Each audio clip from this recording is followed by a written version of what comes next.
Assalamualaikum warahmatullahi wabarakatuh. Halo kawan-kawan programmer dimanapun Anda berada. Jumpa lagi dengan saya Shugi di channel Fosalgo. Di video tutorial kali ini kita akan membahas tentang method overloading atau overloading method dalam bahasa pemrograman Java.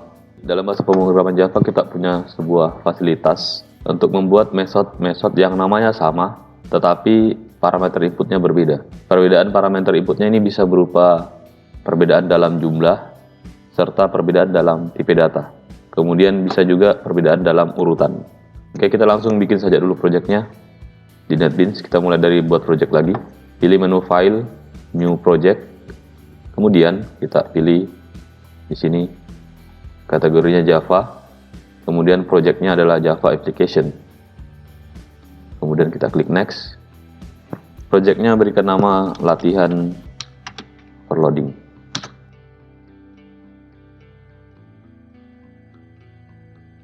Kemudian untuk sementara kita tidak usah kasih checklist dulu di sini. Jadi nanti kita buat main kelasnya buat dari dalam kelas, dari dalam paket saja ya. Hilangkan checklistnya di sini, kemudian finish. Kemudian di sini kita bikin paket. Jadi kita sudah dikasih project ini, sudah ada projectnya. Kemudian di sini kita buat paket baru. Klik kanan New Java Package. Kalau tidak mau bikin package bisa tidak? Bisa ya, tetap bisa walaupun tidak bikin package. Tapi biasa kan saya buat dia teratur, makanya saya buat paket. Paketnya di sini saya beri nama Fosalgo. Kawan-kawan boleh pakai nama yang lain. Kemudian finish. Kemudian di sini saya bikin kelas dulu.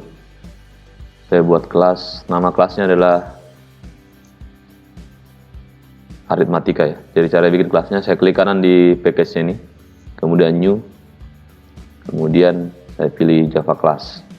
Oke, nama kelasnya saya berikan nama kelas Arithmatica. Arithmatica. Kemudian finish. Ya, ini saya hapus dulu komentarnya. Komentar programnya saya hapus. Nah, di dalam kelas Arithmatica ini saya membuat method namanya method tambah ya. Kemudian dia ada hasil tambahnya. Kemudian hasilnya itu saya simpan dalam bentuk file integer.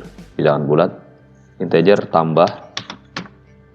Kemudian dalam kurung. Jadi kalau mau membuat operasi tambah kita biasanya butuh dua buah operan atau dua buah bilangan yang akan ditambahkan. Jadi bilangan pertama saya beri nama nilai 1. Kemudian bilangan kedua jangan pakai 1 ya. Nilai A gitu. Karena biasanya kita susah membedakan antara 1 dengan L. Yang kedua integer nilai B. Oke, di sini kita buka kurung kerawal enter. Kemudian kita buat variabel integer hasil yang didapat dari penjumlahan nilai A tambah dengan nilai B. Oke. Kemudian karena dia outputnya bukan void ya, dia punya output integer.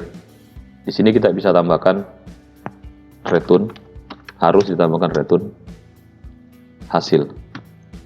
Nah, jadi variabel hasil ini kita jadikan sebagai output untuk method tambah. Jadi perlu diingat juga kalau dia outputnya bukan void, kalau di sini modifiernya bukan void ya, outputnya bukan void, maka harus punya return, dan returnnya itu berupa bilangan integer juga. Kita lihat kenapa ada errornya, kita lihat dulu. Ya harus ada titik koma katanya. Oh sorry, ada errornya di sini. Dia bilang expected titik koma katanya. Ternyata ini tadi berpisah ya. Sini harusnya begini ya, nilai A tambah nilai B. Kemudian di Java sebenarnya kita bisa diizinkan untuk membuat method lagi yang sama namanya tambah juga, tapi inputnya beda. Perbedaannya bisa beda jumlah inputnya, atau beda tipe data inputnya, atau beda urutan. Jadi 3 hal yang bisa kita lakukan. Saya akan buat dengan jumlah yang berbeda dulu. Integer tambah. Kemudian saya pakai 3 nilai, integer nilai A, integer nilai B, integer nilai C. Kemudian nanti operasi tambahnya sama dengan nilai A tambah nilai B tambah nilai C.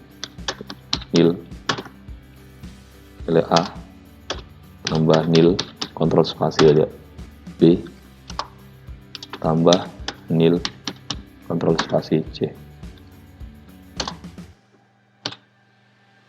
Kemudian returnnya harus ada karena ini outputnya bukan void. Returnnya adalah integer.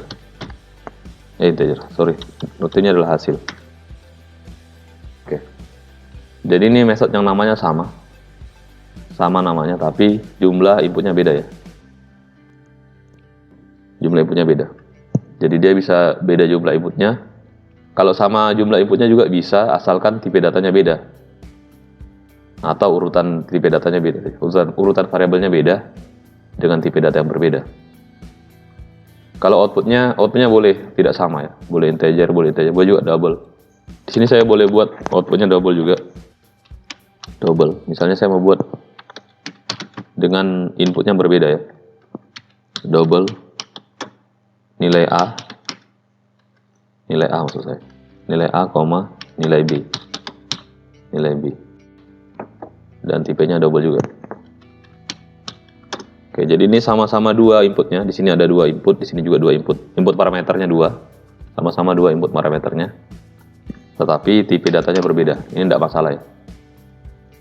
Ini boleh seperti ini. Kemudian double-nya, hasilnya juga double. Karena tipe data outputnya nanti double, saya buat juga hasil double. Sama dengan nilai A tambah nilai B, titik koma. Kemudian return hasil. Oke, seperti ini. Jadi ini contoh yang sama jumlah parameternya sama tapi tipe datanya harus beda. Kalau sama jumlahnya berarti harus beda ya.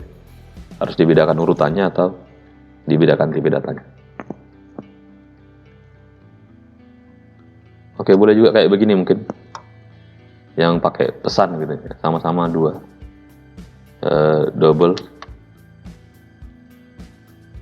Double tambah, kemudian ada string pesan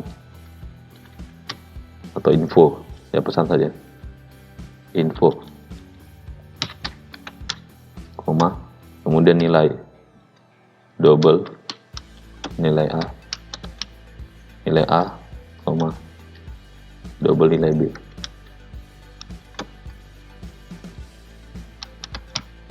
Oke,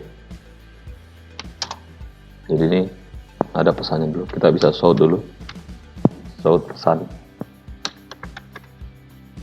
Kemudian di sini kita bisa double hasil sama dengan nilai A ditambah dengan nilai B. Return hasil. Nah, jadi sebenarnya di sini yang di return adalah hasil ya. Jadi sebenarnya ini sudah benar. Sebenarnya kita bisa langsung tulis di sini kalau sudah expert biasanya nulisnya langsung di sini saja. Tapi ini kadang-kadang memusingkan teman tim yang lain kalau kita kerja tim. Bisa seperti ini ya. Oke, sekarang kita bisa bikin sebuah kelas main. Jadi untuk menampilkan ini kita bikin sebuah kelas main. Klik kanan new di sini. Java class. Kemudian kita bisa beri nama di sini program tambah. Finish. Oke, kita hapus dulu. Nah, cara bikin method mainnya gampang, pakai shortcutnya saja.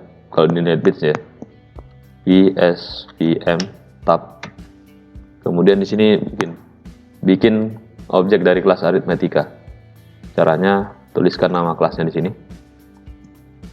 Saya berikan namanya ART sama dengan new. Setelah kata new saya panggil metode konstruktornya. Karena tadi saya tidak buat metode konstruktor, saya panggil metode konstruktor defaultnya saja. Buka kurung balas kurung titik koma. Oke, sekarang saya bisa buat operasi tambah-tambah di sini. Saya bisa panggil metodenya ini, misalnya tambah yang pertama dengan input 2 buah bilangan integer. Jadi saya bisa bilang terus kayak gini, ART titik tambah. Ya, ini kalau pada saat saya tekan titik ini, dia muncul metode-metode yang saya buat tadi ya. Ini ada tambah nilai A, nilai B. Saya tulis stamp begini, nah ini muncul semua. Saya mau pakai yang mana ini? Saya misalnya mau pakai yang pertama tadi ya, nilai A tambah nilai B. Jadi saya masukkan di sini misalnya 23 ditambah dengan 32 titik koma. Selesai. Kemudian karena dia metodenya ada outputnya integer, maka nanti saya juga bisa simpan ini. Saya bisa tangkap nilainya dengan integer juga. Integer hasil sama dengan hasil 1 sama dengan ini. Hasil A lagi. Kemudian kalau saya mau cetak bisa sort. Saya sort hasil A, atau saya sort saja begini, hasil titik 2. Sorry, balik petik. Hasil titik 2. Di sini tanda tambah hasil A. Oke. Kita coba run.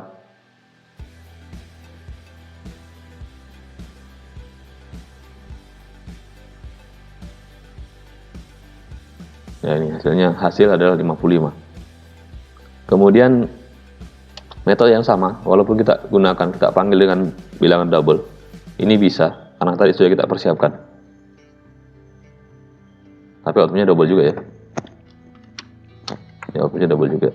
Begini. Jadi pada saat seperti ini sebenarnya yang kita panggil adalah metode yang ketiga, bukan metode yang pertama. Coba kita run file, sini ada lagi. Kemudian kita juga bisa panggil, kalau dia tipe datanya integer, kita bisa panggil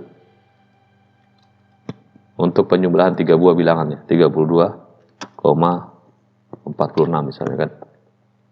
Kalau di run ini dia dapat memanggil metode yang ketiga ini. Ini hasilnya 101. Ini hasil 101. Jadi di sini yang dipanggil adalah metode yang ketiga, walaupun tertulis sama ya. Sebenarnya dia memanggil metode yang berbeda. Kalau mau dikasih keterangan, boleh mungkin kasih sort di sini. Sort metode 1. Metode 1. Ini metode 2. Kita mau lihat metode apa yang dipanggil. Ini metode 3. Ini metode 4. Oke, jadi kita punya 4 metode. Saya scroll pelan-pelan dulu. Yang pertama dan kedua, kemudian ini yang ketiga dan keempat. Oke. Kemudian di sini coba saya panggil. Jadi kalau saya panggil seperti ini, nanti harusnya yang keluar adalah ini keterangannya, harusnya dia metode yang ketiga ya. Coba klik kanan run file. Yang kedua ya, dia panggil metode yang kedua maksud saya. Ini yang kedua, metode yang kedua. Jadi dia bisa beradaptasi terhadap input. Kalau inputnya hanya 2 buah bilangan integer, maka yang dia panggil adalah metode yang pertama, run file. Ya, metode yang pertama. Kalau dia berupa bilangan double di sini, kemudian outputnya adalah bilangan double, inputnya bilangan double maksud saya. Kalau inputnya bilangan double, outputnya terserah ya di sini sebenarnya. Tergantung dari metode yang dibuat. 57 di sini run file. Ya, dia memanggil metode yang ketiga. Begini. Kalau saya buat juga string di depannya, pesan begitu, misalnya OK, petik, koma, begini, maka dia akan memanggil metode yang terakhir. Metode terakhir ini, metode yang keempat ya, karena dia pola inputnya adalah string dulu, kemudian double. Di sini juga kita buat string dulu, baru koma, double. Jadi polanya sama pada saat metode dideklarasikan. Kemudian kita run run ini. Oke, ini hasilnya. Dia memanggil metode yang keempat. Pesannya adalah, ya pesannya tidak tercetak. Coba kita lihat kenapa dia tidak tercetak pesan. Oh ya, di sini sorry. Pesan titik 2. Kasih tambah di sini nilai. Tambah. Di sini info.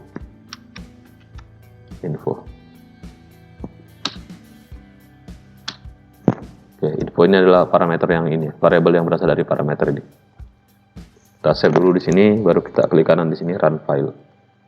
Ya, pesan oke, hasilnya adalah ini. Oke, saya kira cukup di sini dulu pembahasan kita tentang overloading method. Jadi di Java kita bisa bikin method yang namanya sama dalam satu kelas ya.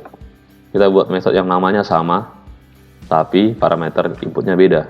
Itu yang disebut dengan overloading method. Membuat metode-metode yang namanya sama, tapi parameternya berbeda.